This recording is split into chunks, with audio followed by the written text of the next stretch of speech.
আমাদের দেশটা মুসলমানের দেশ, তাই না?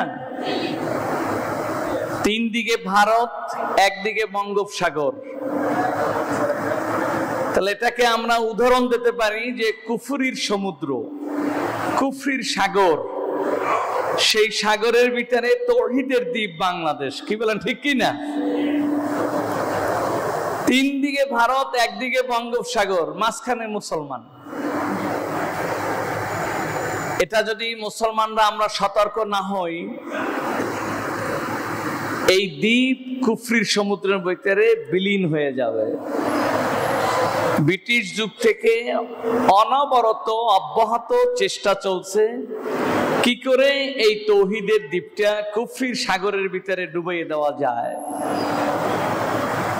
আমাদের আন্তরিকতা, আমাদের প্রচেষ্টা, যে যেখানে যেভাবে আছি, চেষ্টার কারণে আজও এখানে ইসলাম আছে। কি বলেন, ঠিক কি না? ইসলাম থাকুক, এটা কি আমরা চাই? সকলের বলতে হবে আমরা কি চাই? কিন্তু যারা খোদাদ্রোহী, যারা নাস্তিক, যারা আল্লাহকে বিশ্বাস করে না, যারা আল্লাহকে গালি দেয়, রসুলকে গালি দেয়, তারা কিন্তু ইসলাম থাকুক তা চায় না।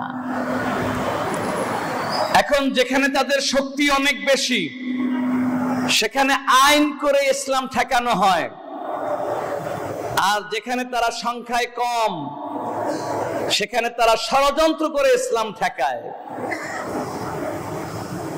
আমাদের দেশ থেকে ইসলামের নাম নিশানা মুছে দেওয়ার জন্য যে সমস্ত ষড়যন্ত্র চলছে, এটা এখন একেবারে সুস্পষ্ট হয়ে গেছে। এটা অমুসলিমদের পক্ষ থেকে, এবং যারা এই তৌহিদের দ্বীপটাকে চায় না, এদেশের স্বাধীনতা সার্বভৌমত্বের যারা বিরোধী, যারা দেশটাকে বিক্রি করে নিজের স্বার্থ উদ্ধারের জন্য স্বার্থ অন্ধ হয়ে ষড়যন্ত্রে লিপ্ত, এরা কারা এ সম্পর্কে কম বেশি এখন অনেকেই সচেতন হয়ে গেছে।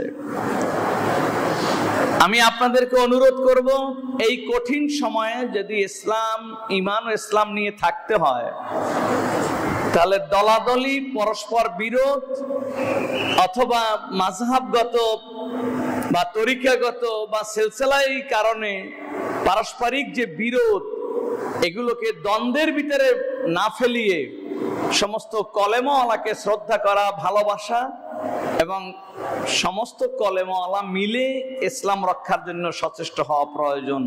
আল্লাহ আমাদেরকে তৌফিক দান করুন।